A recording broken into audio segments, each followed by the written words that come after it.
You shouldn't be outraged by elephant hunting. Hunting fights habitat loss and poaching, even in unstable countries. Why you shouldn't be outraged by elephant hunting. Hunting fights habitat loss and poaching, even in unstable countries.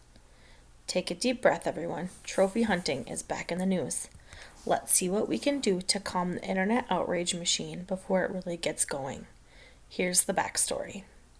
The Department of the Interior announced it was going to begin allowing hunters to bring elephant trophies back to the U.S. from Zimbabwe and Zambia. Then, President Trump stated he was going to cancel that order. The Obama administration banned such imports back in 2014 due to what it saw as mismanagement of a species listed as threatened under the Endangered Species Act. Elephants are among the most intelligent and social of animals, and their numbers in Africa have fallen from a pre-industrial high of 10 million to just 350,000. So hunting them is bad, right? Well, that's why everyone gets so outraged on the internet about trophy hunting, but it's not necessarily the reality. Give me a few paragraphs to explain before you start shouting at your computer screen.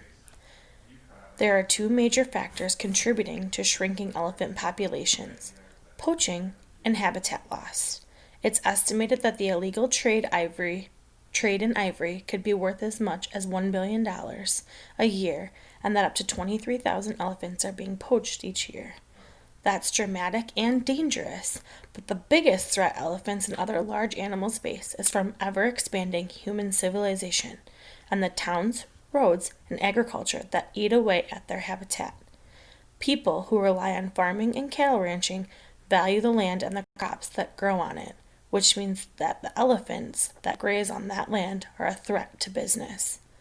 Sport hunting, counterintuitively, can counteract both habitat loss and poaching by giving elephants a legitimate monetary value. Elephant hunts cost tens of thousands of dollars. That profit turns the animals from a nuisance into a valuable commodity.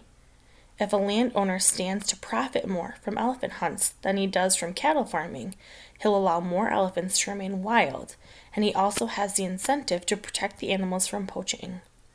Many of the owners of land where elephants are hunted hire armed security teams to protect the animals from poachers. For example, hunting has helped protect twice as much private habitat in Zimbabwe as government-owned habitat. Without the cash from hunting, that might not be possible. In northeast Namibia, the number of elephants living on hunting reserves increased from 12,908 in 1994 to 16,993 in 2011. Hunting helped increase the number of the rare desert elephants in the country from just 150 in the early 1980s to 750 in 2011. Of course, there are also examples of the system failing elephants. Trophy imports from Zimbabwe were banned by the DOI after 300 elephants were poisoned by poachers there, and not enough of the cash from hunting has gone back into fighting poachers. One thing trophy hunting does not achieve is an economic benefit to local communities. Due largely to corruption, the profits from trophy hunting in Africa disappear into the pockets of rich landowners and government officials. There is some hyper-local benefit from hunting, as local villagers are given the meat from kills, and that's often their best source of protein.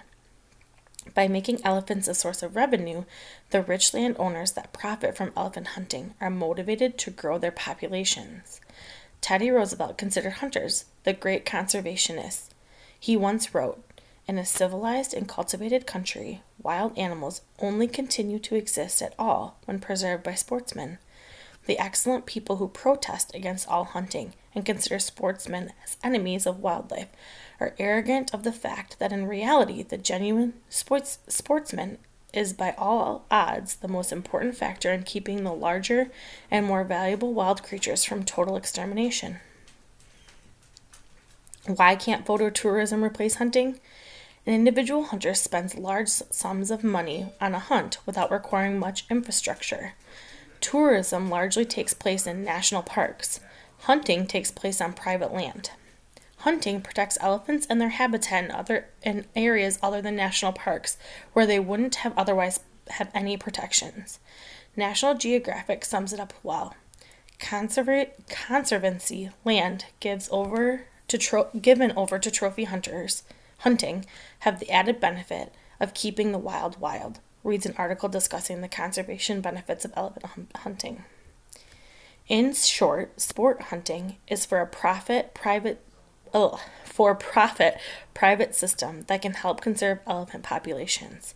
If people are getting rich from elephant hunting, then those people are financially incentivized to protect those elephants. That's my quick and dirty explanation of how hunting can benefit animals like the elephant. Sadly, it doesn't always work out as well as it should, and for every example of well-managed, scientifically sound elephant management policy working in benefit of the species, there are short-sighted people who fail to behave ethically to the benefit of the species. Pretty much all the countries in which elephants live and are hunted are not doing a good enough job of preventing poaching, and the international community is not doing a good enough job of eliminating the demand for ivory. Yet, on the whole, hunting is still crucial to animal conservation in Africa for the simple reason that the money it brings sets aside vast amounts of protected habitat. We don't have a better system to replace it with yet.